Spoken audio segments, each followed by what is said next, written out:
Hello, I'm David Hepworth. Thanks for clicking this word in your ear. The latest of hundreds of chats Mark, Ellen and I have had over recent years, some between ourselves and others with musicians, authors, comedians, and other people we like. If you'd like to help make sure they continue, you might consider being a Patreon supporter by visiting patreon.com/wordinyourear, or just by liking or subscribing in whatever way you prefer. On with the show.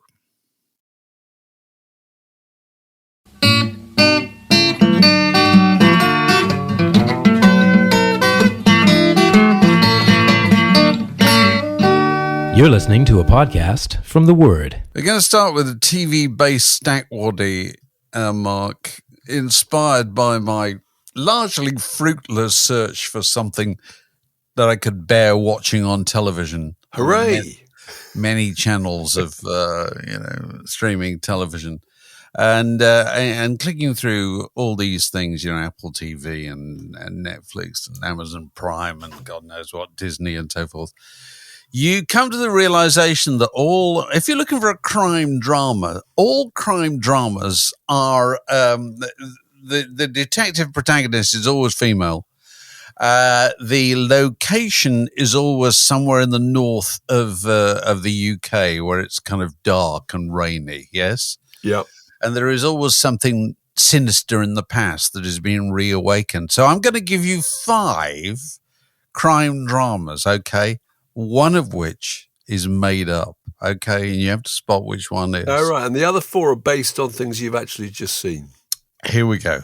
Yep. Hightown, crime drama about a National Marine Fisheries Service agent who embarks on a journey to sobriety while she wades through a murder investigation, okay? National Marine Fisheries Service agent. Okay. Annika. DI Annika Strandhead of Glasgow's Marine Homicide Unit investigates the puzzling crimes and unexplained murders that wash up in Scotland's waters. Okay. Fortitude. The remote Arctic town of Fortitude seems the perfect place to visit if you want to get away from it all, but there are horrific secrets hidden beneath the snow. That's Fortitude. Here we go. I Predict a Riot.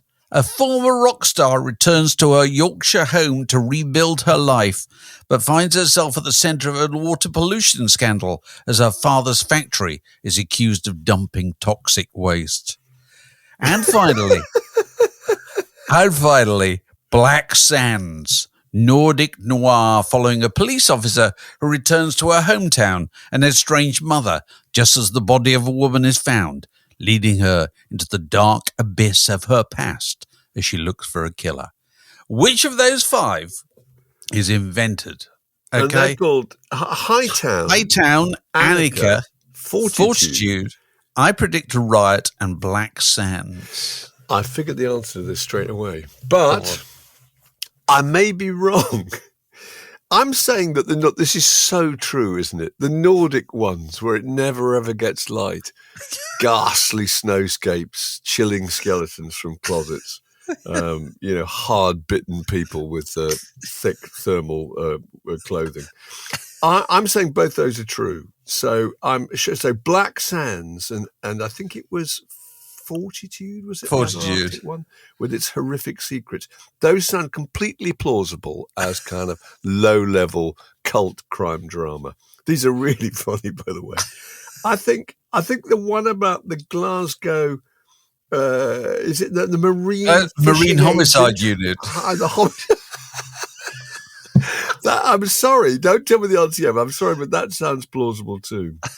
I think Annika, it's funny, my wife loves Shetland, so we can see Shetland. Oh, right, it's kind of just that kind of, you and I have been there. We went there once for a literary festival. It's fantastic, that kind of bleak, treeless landscape. Love the idea that on this little tiny island, so many awful things are going on. It's like Bergerac, what? Christ, I'll never go to the Channel Islands again. It's just...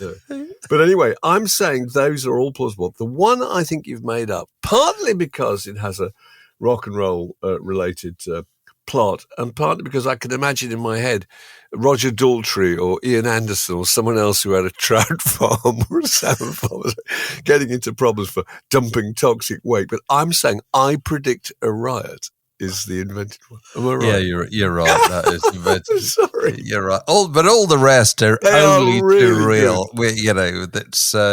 And that's what I spent my time doing, just going through, trying to find something I could watch. And dear God, I've, in the words of TV critics down the years, I've kissed a lot of frogs that, in the last few weeks. My God, there's so much TV drama that you just think after about 10 minutes, you think, I don't care. I don't care who did it. I really don't care at all. I'm not sufficiently interested in any of these characters. No. I was excited when we were seeing Gladiator for the first time. That's a good film. I love we only just caught up with that one. That's good. Now Gladiator 2's come out. We thought we'd better see Gladiator 1. But Dave, you didn't see Gavin and Stacey, obviously, like 12.5 million other people. I haven't, no. They're not your bag, are they? No, I don't quite like it. Yeah, I will get around to watching it, I'm sure. I've got to say, we only saw it last night. I've got to say, to anyone listening who likes them and hasn't seen it, this is phenomenal writing. It's just a genius piece of writing. So complicated where every single little plot connection between every single character resolves, and it's just completely satisfying. You'll love it. But anyway. Okay. Anyway, Mark, I've got to confess, I found out two things yesterday that I didn't know before.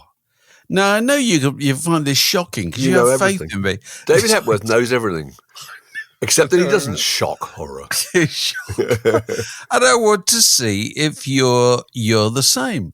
It was only yesterday that I realised that the nom de stage professor is a kind of time-honoured reference to the piano-playing leader of a band. Did you know that, Mark? It goes back 100 years. It's obviously Professor Longhair. Yeah. And obviously Bruce Springsteen has his various names for his members of his band. Yeah. It's also it's always Professor Roy Bittan, isn't it, at the piano. This goes back into the days of ragtime in the late 19th century. Oh, amazing! That somebody could really play the piano was known as the professor. No matter what level. So Duke Ellington would they have called him the professor off stage? Well, they probably would at some stage. It was very common. Because loads of people could play instruments. But pianists could really play an instrument and could probably read music as well. And therefore, probably the arrangers, weren't they? And probably the arrangers and the band leader and the hirer of the rest of the band. And so whenever you hear somebody referred to as a professor playing the piano, it's something that goes back 100 years. I didn't know that at all. Okay, that's one thing I didn't know. And you didn't know either. I didn't know. Does that mean Professor Green is a pianist? I think probably not. But no, go on. Fletcher Henderson. Actually, I can think of all these people now who fit the bill. Yeah. I'm sure there's loads. I only came to the realization yesterday when I realized that on this week, on December the 27th, in 1967, Bob Dylan's John Wesley Harding was released the same day as Leonard Cohen's Songs of Leonard Cohen, the first Leonard Cohen album. Did you realise that they came out the same record? I didn't know they came out the same week. I knew it's around the same time. That's amazing. It is amazing, isn't it, really? Because it's such a connection. Go on, yeah. And also, if you think about Bob Dylan, and it still takes some getting used to, it was his first record since Blonde on Blonde, wasn't it? Yeah.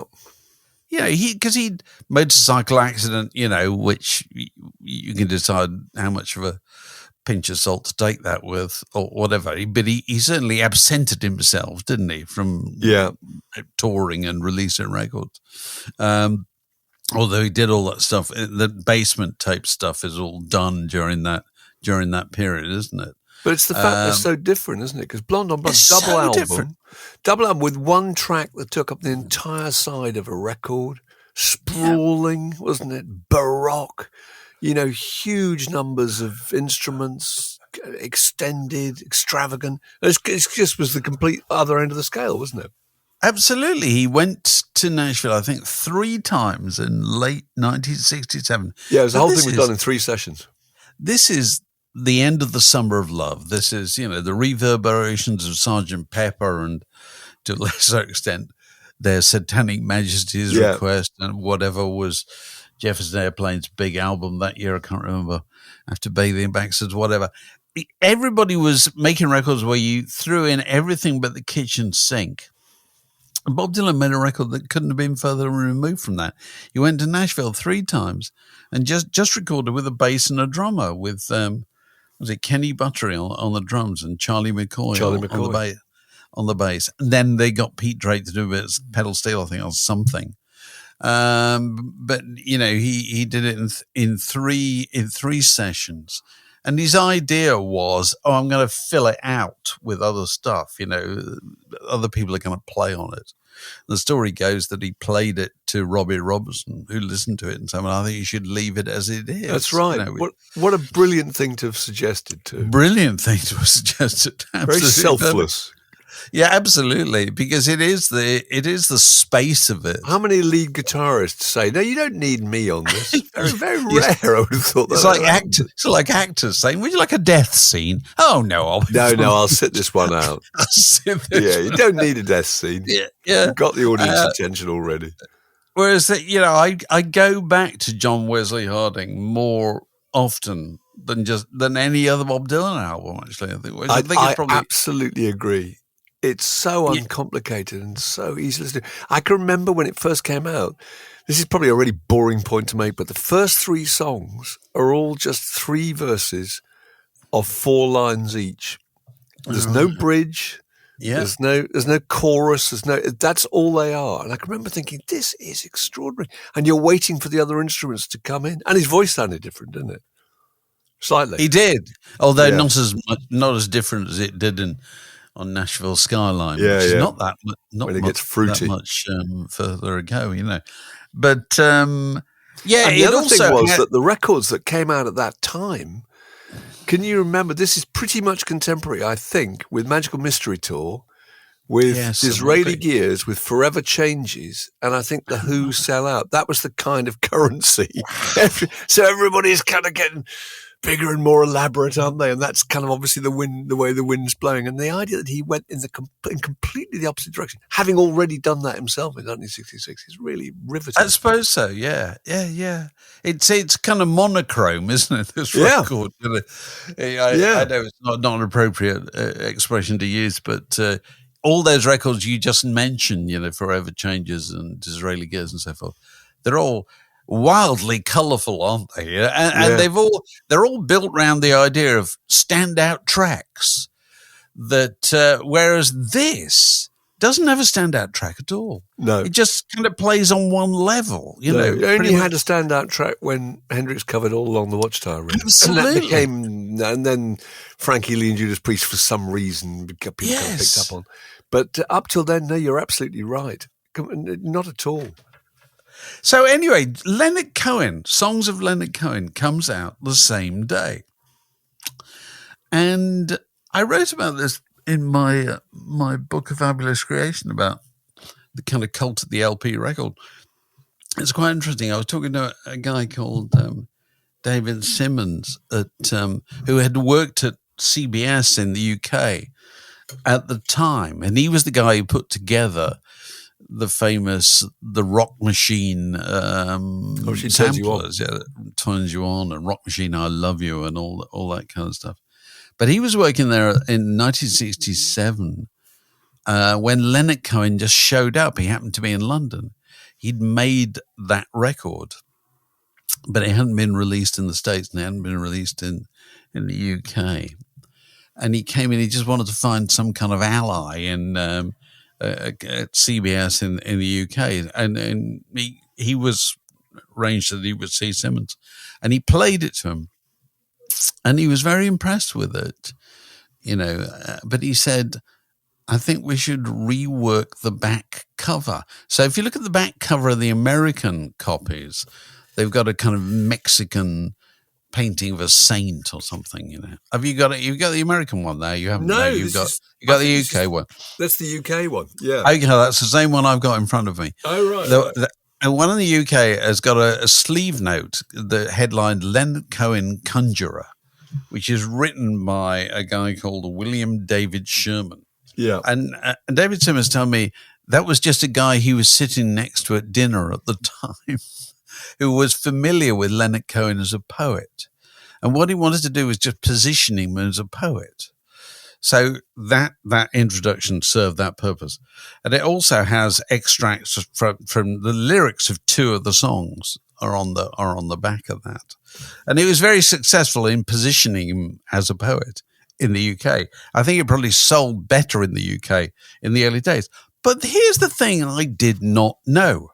Now, you probably knew this because it's mentioned in Adrian Devoy's interview with Leonard Cohen in Q in whenever that was, you'll remember better than I will, that Leonard Cohen had given away the copyright to 4 of his biggest songs. One of them was Suzanne, which was his absolute breakthrough song, wasn't it? Suzanne was the song everybody the one that Judy Collins covered. Judy Collins and was a hit it in 1966 before he even had his album came out. So that's extraordinary. He had assigned the copyright to a guy called Jeff Chase. I didn't know that he didn't get any money from Judy Collins' version of it. Well, I don't know. When did he give the copyright away? I don't know exactly. 66, 67. That would have been, yeah. Yeah.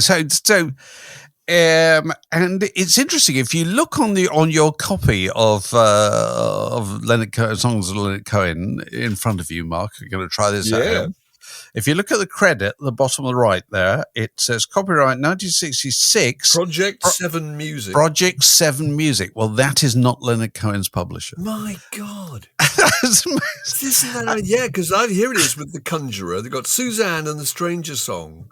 They've got the lyrics. And so that is just astonishing. And he only got it back. It's mentioned in Adrian's interview with him in whenever that was, I don't know, early 90s, I don't know, late 80s, that he only got the copyright back in the mid 80s. So for 20 years. He was not making any money out of those. Presumably not. And, and those things will be licensed for films and this, that, and the other. I thought it was just absolutely extraordinary. And the other thing I think is extraordinary about that, well, there's so many extraordinary things, but is that how old he was at the time. If you think 35. He was, he was 30. I think he was 33 or 34, wasn't he, when that record first came out? Okay, which was old. I mean, he was old. Somewhere in the region of 6 or 7 years older than George Harrison when he left the Beatles. So his career, which is incredible now. I can remember that when you and I were working with Neil Tennant and thinking, gosh, Neil Tennant is 30 and he's trying to be a pop star. Left it late. He's left it a bit late, 30. I mean, he might just get in under the wire, but, most people have a real crack at it when they're 17 and hope to make it when they're 23. And that's amazing. And all that life he had before him when he was trying to be, he was so educated, wasn't he? He went to college, he got a degree, he was studying photography. He came from a very wealthy family. They could have afforded all manner of lawyers, no doubt about that. Absolutely. Well, he himself did a year, I think, or a term certainly, at a law school. So, it's just astonishing what he did. He then tried to write poetry professionally. He then tried to write fiction. There's that brilliant story. Do you remember when he was living in London in 1959? And he was in a bedsit in Gayton Road in Hampstead High Street. And I can remember reading an interview about it. He talks about his landlady, Mrs. Stella Pullman. I wonder if she was alive and ever read this. And he said that the landlady used to say to her, she used to think, who is this strange guy living in the roof at the little room at the top, and what does he do all day? And she says, what do you do in life? And he said, I'm a writer. And she said, how much do you write? He said, I write 3 pages a day. She says, I'm going to check at the end of every day that if you haven't written your 3 pages and you don't bring up the coal, then you can't stay here. I think it's a really extraordinarily affecting story, and he kind of got the gist of the fact that he had to kind of crack it. He had to prove he was going to do something. So, and so and really the music thing was a kind of last ditch because he thought he was going to make it. He had his first novel out. He had 2 volumes of poetry. I think he put one out around the time he was living in Hydra, and he'd met Marianne, etc. And so, the idea that he was starting at the age of 33, so much older than everybody else, was amazing. Really. Well, I was just reading, because I followed down this rabbit hole, trying to find out more about who this Jeff Chase guy was, and I didn't find out anything. Yeah. But anyway, it led me to read Judy Collins' autobiography.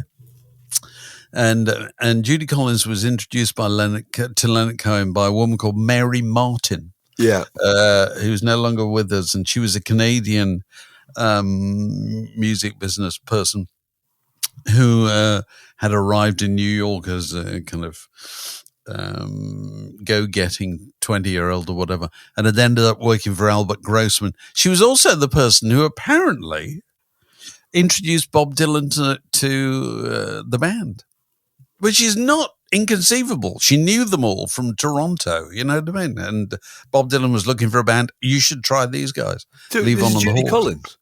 No, Mary Martin. Mary Martin. This is Mary Martin. And Mary Martin knows a lot of people and is a hustler. And she meets Leonard Cohen, is immensely impressed with him, and thinks, I've got to get this guy's songs done by somebody else I know, Judy Collins. Judy Collins. So she bends Judy Collins' ear on the subject of Leonard Cohen, and Judy Collins, just to get her off her back, says, "Oh, all right, bring him round." And she turns up at the door with Leonard Cohen, and Judy Collins takes one look at him and goes, in a memoir, she says, "I don't care if you can write songs. We're going to think of something." That's great.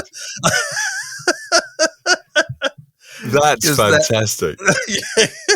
It's always underestimated the extent to which Leonard Cohen's looks played a huge part in his success at all stages. Actually, nobody talks in about a very that. understated way, because people didn't look at that. Critics didn't used to look at him and think, "Well, that's up." Well, they're all blokes. Exactly. The critics were all blokes, didn't see it.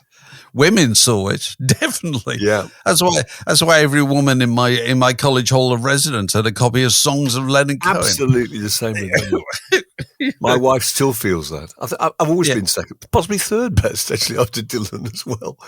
I know. Oh, it's fantastic. The Word Podcast, prime cuts of popular culture served fresh each week. I noticed that Richard Perry had died. I think it was on Boxing Day or just a couple of days ago from where we're recording. And it was the guy who produced Carly Simon's No Secret. And it's just interesting. I was just looking at his career because I don't know much about him really. And he started out so differently with Captain Beefheart's Safe as Milk, Fats Domino. And then he had this kind of change of direction when he did Tiny Tim's Tiptoe Through the Tulips, which he had imagined as what he called surrealistic vaudeville.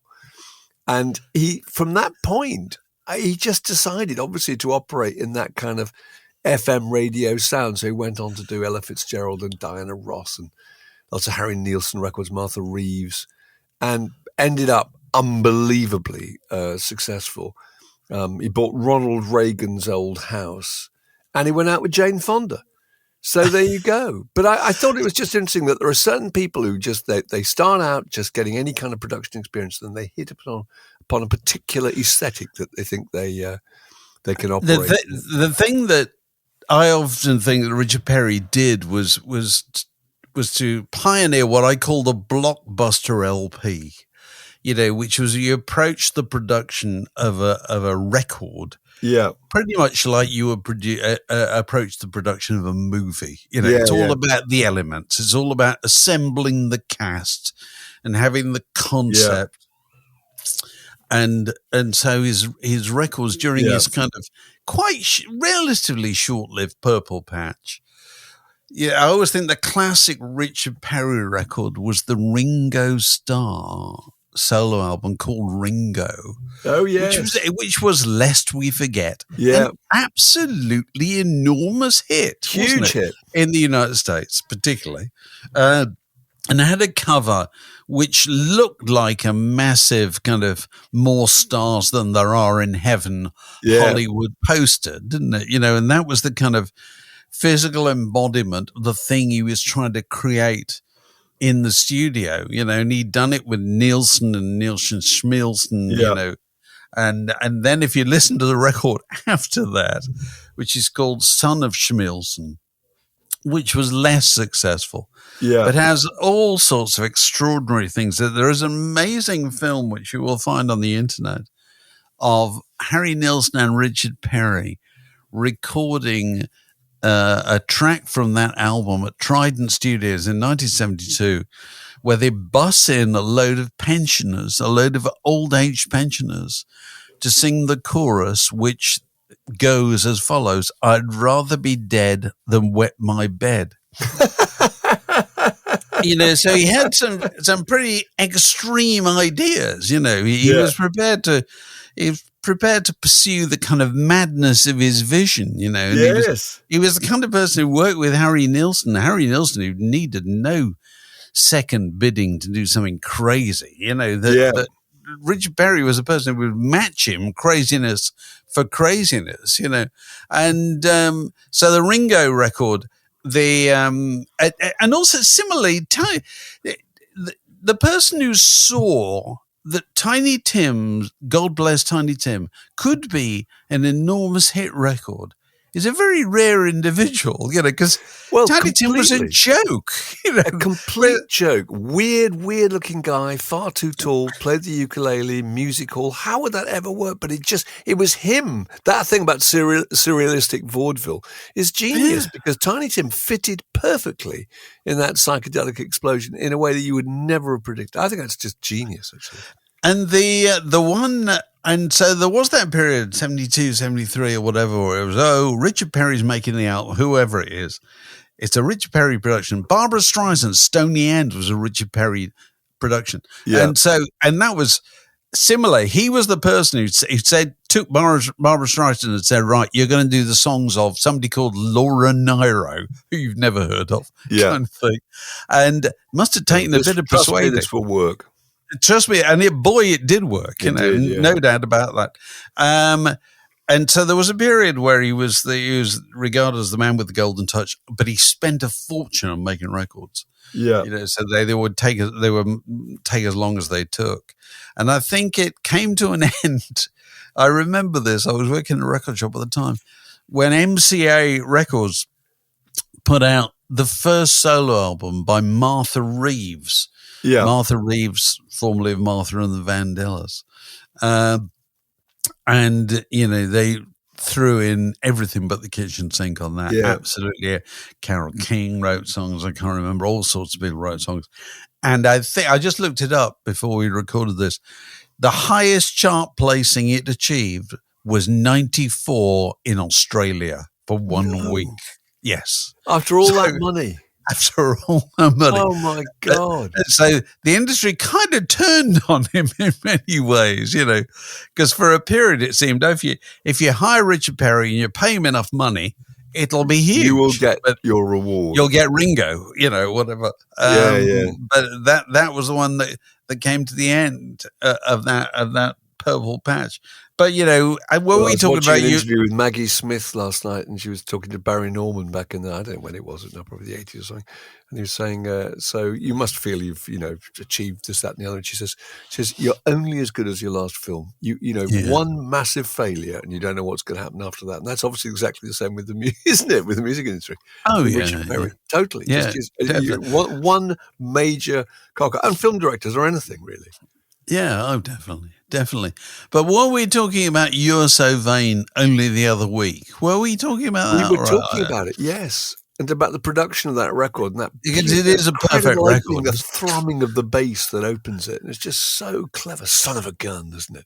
Everything about that record Wonderful. is just perfect. And he did it. He claimed it was 100 takes, didn't he? Or was it 100 takes of the drum track, I think, or something? Yeah. He got Jim Gordon in. He got 3 different drummers on that record. Yeah. And they were all really good. I think Jim Keltner was one of them, so not rubbish at all. No. But he decided in the end that Jim Gordon was the only one who could play it, And of course, that's the day in the days before drum machines and so forth. So somebody who could play it the same tempo, 20 times over was a rare individual. But I mean, You're So Vain. If you're going to have one record as your memorial, Richard Perry, that's a hell of a memorial. It's phenomenal. Absolutely. The Word Podcast, walking the digital dog since 2007. So what have we been doing in the last week or so, Mark? You spoke to Bill Bailey. How was he? Oh, he was fantastic. I think he's just extraordinary, Bill Bailey, and it's just this big show that he's doing at the Haymarket, and I think he's doing 42 nights there, and it's a kind of It's largely a musical event. He plays all sorts of instruments, as you know, but he was talking about 2 things that really interested me. One was the laser harp, which is a load of laser beams, a bit like a giant theremin, and you put your hand out and by interacting with the laser beams, you trigger a certain note. So he plays in what appears to be just in the air, and kind of invisibly can play tunes and chords on this machine. And the other thing was the electronic drum balls, which really interested me, which he tossed these things out to the audience. And if you squeeze these balls, they make a particular sound. So he gives a load of balls out to the people in the audience who then create a rhythm over which he then improvises something. So I thought that was a new level of audience participation. Oh, wow, that's brilliant. Really, that's really brilliant. But we should mention our gig, Dave, shouldn't we? We should. Before we go any further, that kind of using the audience, it's so important in those kind of gigs, isn't it? Because if you're the performer, every night's going to be different. Yeah.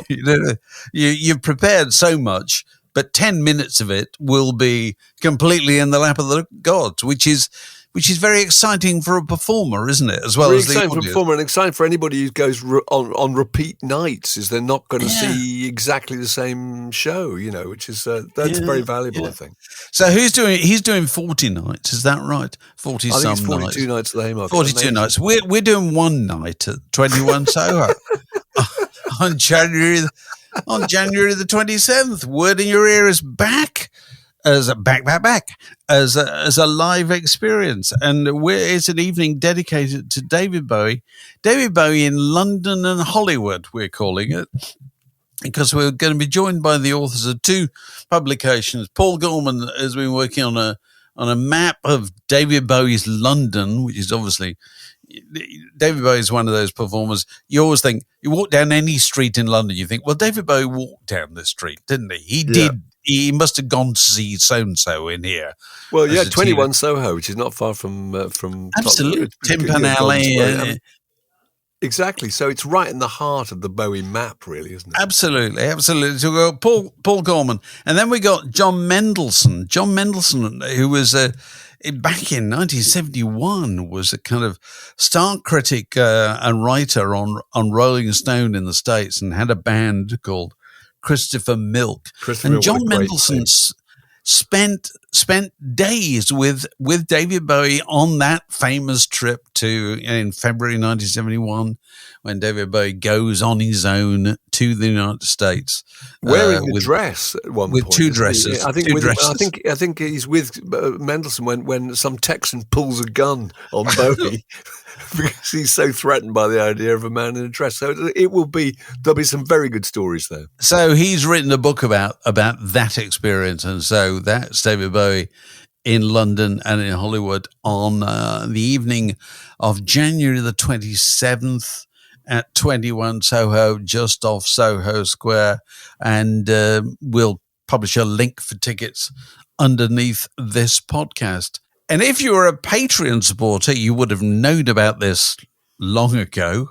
And if you're a Patreon supporter at a certain level, you get the opportunity to join us on the occasion of your birthday and throw a log on the conversational fire that is Word in Your Ear. And that privilege was extended recently to our old friend, Sandra Austin. The Word Podcast. Fix yourself a drink and it's like being in the pub. And now we're joined by patron, birthday girl, and friend of the pod, Sandra Austin. Sandra, how are you doing?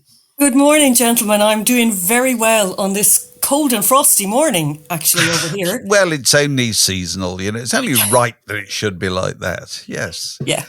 Have you had the birthday? I have. It was a couple of weeks ago. It was the 10th of December. So how was it? Was it celebrated in any particular way?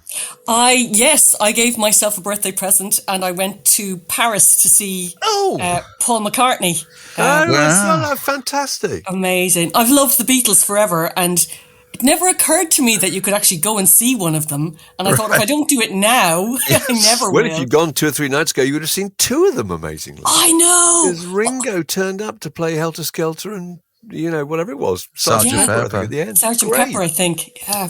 I tried to get tickets to go to London because that would be the obvious place to go. Right. And this was like back in the summertime, and sure, they couldn't get anything for love nor money.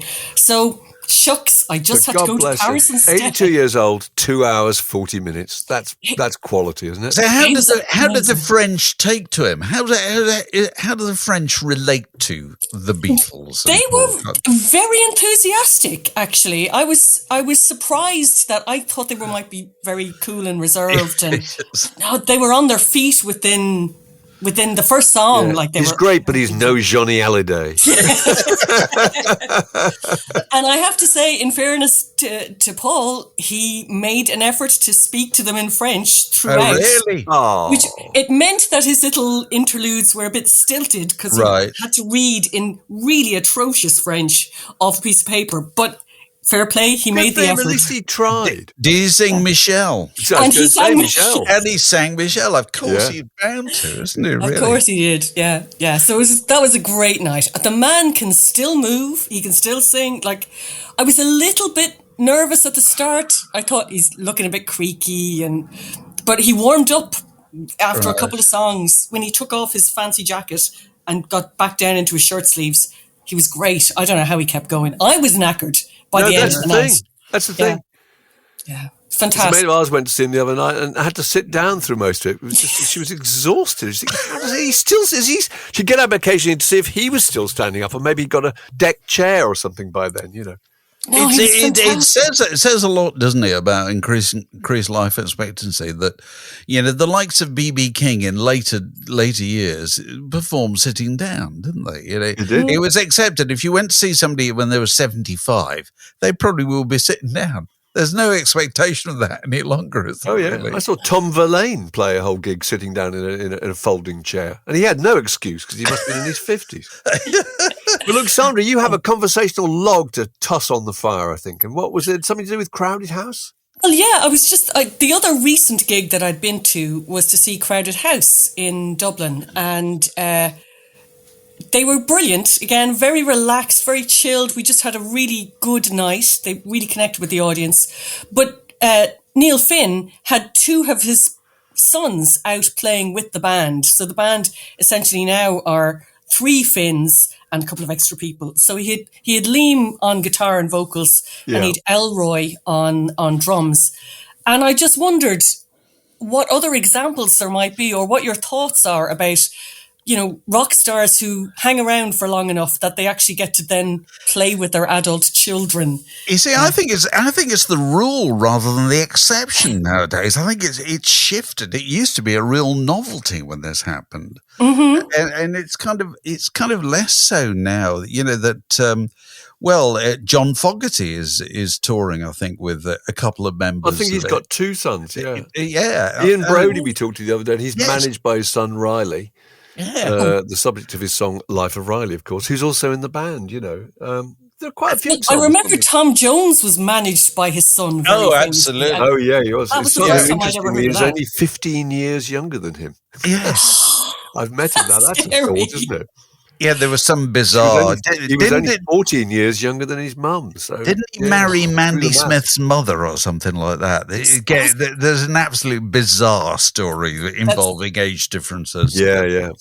That's a whole other podcast in itself. It is. Yeah. But I didn't. Whackin is in his band. Whackin is a percussionist and kind of musical director, I think, in many respects. Whackin, I think, does a really good job. I always get the feeling that Whackin steers his father in the right direction. Yeah, I think so. When he may go off piste, Do you think that the kids are sometimes the sensible ones in the family? Then? I'm sure that happens. But it's also, if you turn around, and your 25-year-old kids they're musicians, and that's what they're kind of prepared for. They just naturally join the band, like in the Victorian era. If you ran a corner shop and you had a son or daughter, they came and worked in the corner shop. That's what they did. It's literally Mumford and Sons, isn't it? Yeah, it really is actually doing it.